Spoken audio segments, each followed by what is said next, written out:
how much do you think people who are going to be in his administration are going to want his endorsement for something in 2028? How much do you think say Trump becomes the president, okay? Say Trump becomes the president. How much will his endorsement in 2028, what will the value of that be in 2028, Tom? What do you think? You know what I'm asking, right? I think the value is going to be really high for 28, and I'll tell you why. Because you're going to see a different Trump. I completely agree with what Pete just said. You're going to see a different cabinet. You're going to see a different execution from the Oval Office. You're going to see a much different America emerge from it economically. And then you're going to have people that want the coattails, that need the coattails, because America, I believe, is going to sit back and go, oh, wow, some things got back. Some things got changed back. Well, who are his guys and who aren't they? And I think that it's going to show that there's going to be an even brighter light that shows on the Rhino and the establishment Republicans versus not MAGA Republicans. Because I believe that there's a group in there that are not pure MAGA, but they are with Trump and they are not establishment. And I think this is the new coin a phrase here, the new moderate MAGA. And I think those will absolutely want and need what he has. Look, you can look at his coattails right now. You can go take a look in Georgia. Fannie Willis and everything that happened in Georgia. Look at the polls outside of Atlanta and look what's happened inside Atlanta with the minorities. They don't even refer to Georgia, they meaning DNC, as a battleground state right now. It's 9 points upside down. It's not a battleground. How did that happen? So they went after Georgia. That didn't work. And you notice how hard they're pushing to get things jump-started again in Georgia? They're not. It was embarrassment. Didn't go there. Colorado, keep them off the ballot. Supreme Court goes 9-0. And so I think that is the Trump effect. So here's my question. And that's what people are going to want in 28 to your question. I'm going to stay on this question. So anybody he brings in his team, okay? You know how sometimes it's kind of like kids or grandkids, the father's the billionaire, but he's on his way out and he's going to die and everything's already been in a contract. So the father no longer has any leverage. The kids are just kind of waiting for the father to die. I don't know if this makes sense or not. Like you're 85 years old. It's like, okay, the clock is ticking. You can say whatever you want to say. Your word doesn't mean anything anymore. Everything in the trust has already been passed down to us, and you can't change it because it's a dynasty trust or irrevocable trust. You can't change it anymore. Great point. Which means they don't need your endorsement anymore for 2028, okay? The reason if Trump's 2028 endorsement is going to be very valuable, his current team that comes in knows you can't F around and backstab them. Because if you don't do the job, you're going to get trashed in 2028. And now there's two case studies for you. You have the 2016 case. He won. But you guys thought it was an act. And, yeah, this guy's not the guy. You talked a bunch of shit about him. Then he's out in 2020. I told you, this guy's not a president. He was just acting. He was just doing this.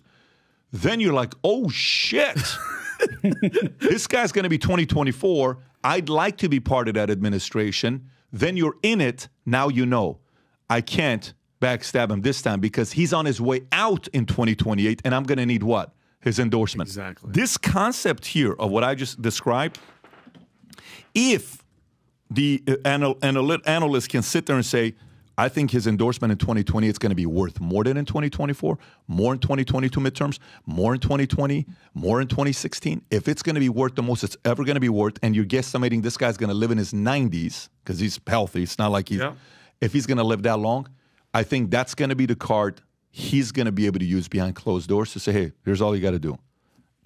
All I ask you is this, Mm-hmm. But if not, here's what you have to. Now, obviously, you can't do that with the FBI.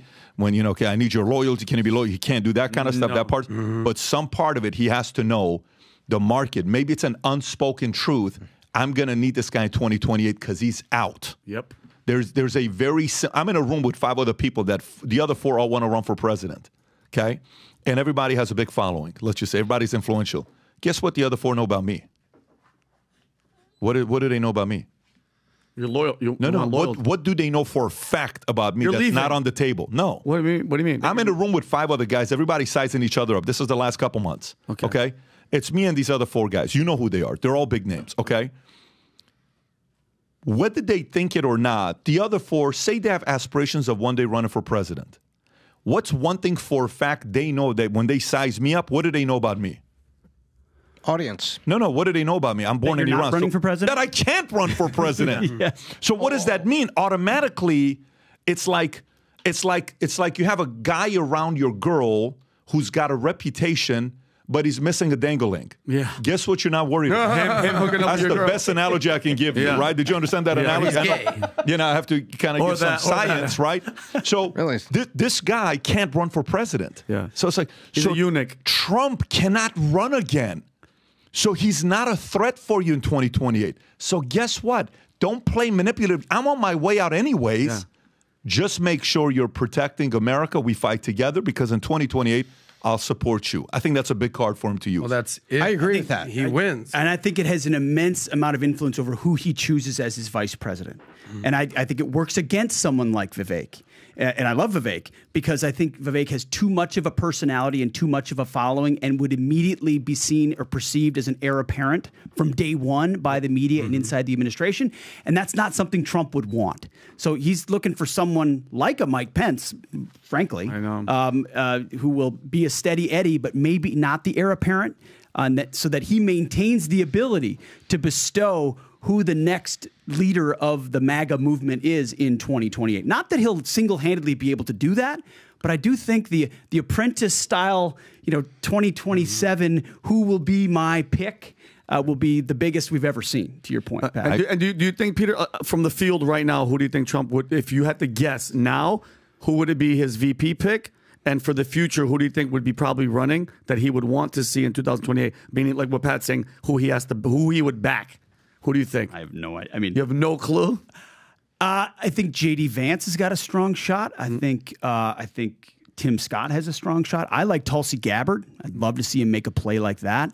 She's also probably unlikely to be the Republican standard bearer in 2028, which makes it, I think, and she has an ability to reach out to non-traditional Republican constituencies. And I think she's red-pilled pretty solidly from where she was. Yeah. She'd be interesting as far as who in 2028.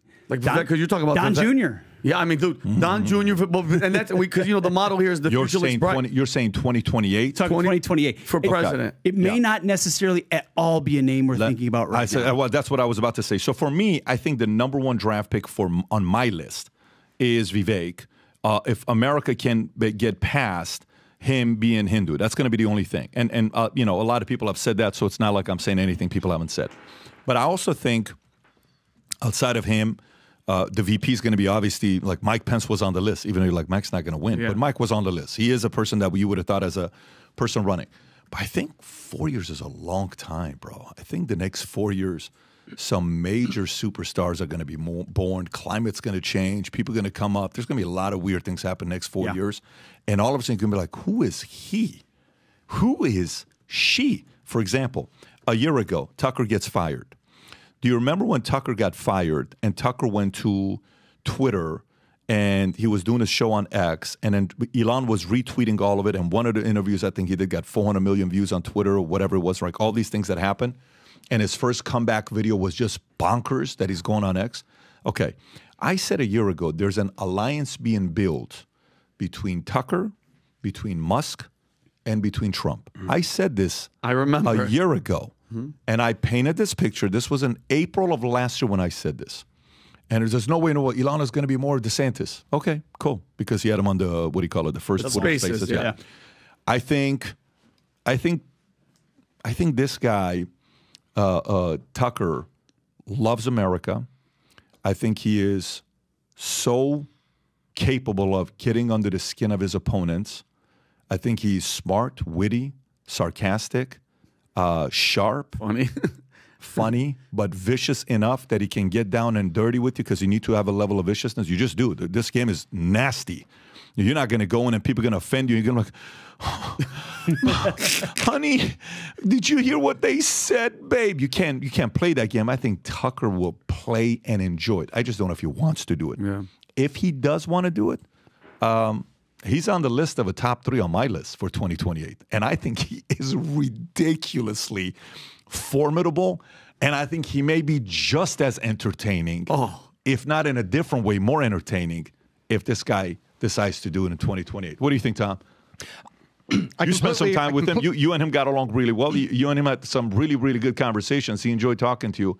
What do you think about this? I happen to think that exactly what you say. Vivek is the formidable, and I think more than formidable, he's capable. He's intellectual, he's broad, and he's deep on certain issues. And I believe that he's going to be there. I also believe 4 more years, in America, we're going to start realizing all of the things that we have been so slow to realize. When Nixon and Kennedy were up against each other, we were there. You can go back and read the articles that were in Life magazine. And Life magazine, like Walter Cronkite, was like this beacon of thought coming from the media that America basically trusted. Are we ready for a Roman Catholic president with Kennedy? That was one of the... Is Kennedy have enough experience? Is he too young? And then he was elected, and America goes through these moments of kind of getting through these things. And I think he's formidable. I think he's ready. I think he's, I would love to see him in 2028. And I'd love to see him have a very, very strong play right now. I'd love to see him as a VP candidate. Can I throw you a curveball? Yeah. This might not be very popular on the podcast, but, there's still a chance that Trump doesn't win in 2024. There's a chance. I mean, if you look on Vegas odds. Sure. Okay. Yeah. I mean, everybody's aware. Some people in the chat are like, what are you talking about? Like, there's a chance. Yeah. I think Trump is even money and Biden is, I think, 11 to 10. So 110. But yeah, there it is. It's not far off, guys. But if somehow Joe Biden makes it to the debate stage, somehow Joe Biden makes it to the presidential suite again, I could see Trump running again in 2028, because that's an option out there, guys. Putting that out there to the atmosphere. Let's see what happens with that. We'll see. I still think he's the favorite. Number 2, you said that Donald Trump Jr. would be a likely candidate, what have you. I don't think he's going to choose for VP. Trust me, if Trump could have Donald Trump Jr. as the next candidate in 2028, he would pick him over. Why? Because Trump's all about loyalty. Trump, he's loyal to his name and his brand and his family. He's not loyal to Vivek. He's not loyal to Pence. He's not loyal to Tucker. So if he could anoint somebody, I would assume it's someone with the last name Trump. Now, as far as VPs this year or whoever would be, I fully agree that Vivek is a #1 draft pick. This might be controversial. I actually don't think it's Tucker. I'm probably going to get scorched in the chat. I think Tucker is smart, but corny as all hell. That laugh of his, dude. You remember when Ron DeSantis did his laugh and everyone's like, dude, that's it. He was done. Howard Dean ran for president. He gave one yell like. Let me tell you why. I just think Tucker ain't that dude. Let me tell you. I have a scream speech. Yeah, but let me tell you the difference, guys. You can say all that you want. Guess what? Billions of views will disagree with you that they like to see him. This guy, nobody gives a shit what he says if he started a podcast. Oh, I'm not saying that Tucker's a lightweight or anything like that. Hang on a second. Okay. If you're going to make your argument, Sure. let me tell you why. You're an element of why people do good on social media. I have a model. We've talked about this together before when we had dinner at Talent Dinner. One of it is a level of depth of knowledge, or how deep you can go, right? Okay. The other one is what? Personality. Personality is both attractive or interesting. It doesn't have to be just attractive. It can be a personality where like, I have no clue what the hell this guy's going to say next. That still garners a lot of eyeballs, right? That Tucker has, which is undisputable. But these guys here, if Ron DeSantis started a podcast, it would not be a top 100,000 podcast. Obviously, it would be a top 100, top 1,000 podcast, but point being, he doesn't have the personality. Policy guy, He's not a policy. It's personality. different. Okay. Vol Conference is a conference we do once a year. This is our 5th official Vol Conference. The first one we did was in Dallas. 450 people showed up. This one's going to be 10,000. Last one we had 2,500 people at Palm Beach at the Diplomat, which we had Tom Hollywood, Brady at. Unbelievable event. 3 days, 3.5 days. 200-page manual, entrepreneurship, raising capital, PEs, VCs, executives, salespeople, consulting firms, 180 plus different industries. That was last year. And I told everybody last year, this year was going to be magical because we're doing it in Palm Beach Convention Center. AV is going to be magical. We've invested so much investments on back end for this event that's taking place in Palm Beach. And we have been trying to get together, me and this other guy that you guys probably know, finally, we agreed to do this. He agreed to do this. He's all over the world. He's got a message he wants to tell you guys being at the Vault Conference. Rob, if you got the clip ready, go ahead and play this clip. Go ahead and play this. Get out of here, dude. Dwayne "The Rock" Johnson here, man. I am pumped. I got some big news to share with you guys. I cannot wait to join all of you guys down there at the Vault Conference in Palm Beach, September 4th through the 7th. I'm going to be sitting down with your host and my good buddy, Patrick Bet David. We're going to chop it all up from leadership, entrepreneurial spirit, business strategy. We're going to chop up our journeys. We're going to chop up so much more, including all the various industries that we have been lucky and fortunate enough to build enterprise in. So I cannot wait. September 4th through the 7th. It's going to be a historic conference. I cannot wait. I will see you down there, Palm Beach. Back to work for me because the rent is always due. The most electrifying man on earth will be at the Vault Conference. 3.5 days. And by the way, it's going to be absolutely insanity. We had a conversation over the weekend about the fact that, hey, everybody's been saying, hey, can we one of these days do a podcast together? So the first time we're going to do anything together, we'll be at the event, 90-minute conversation. And some of you guys may even get a chance to meet him, picture. Who knows? Who knows what things? There's going to be a lot of weird announcements we'll be making. Here's all I will tell you. This is not the last year, if you guys remember at the Vault Conference, how many husband and wives attended?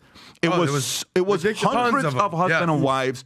Some people brought their sons, like they were coming as a family, legacy planning. What do I do? Business partners. There's a couple people this year that are planning on bringing 100 people, their entire company, executive team, sales team. So it's going to be wild. Looking forward to it. This is not an event to come by yourself, but make sure you get yourself, your spouse, your business partner, your team registered to attend the Vault Conference, because I'm telling you right now, when this sells out and you call the consulting firm and they tell you we don't have any more tickets, you cannot be upset, because we're not bringing The Rock back next year. We're only going to do this one time at the Vault Conference, and I hope you get to join us. Get registered. We'll see you guys there. So if you like this clip and you want to watch another one, click right here. And if you want to watch the entire podcast, click right here.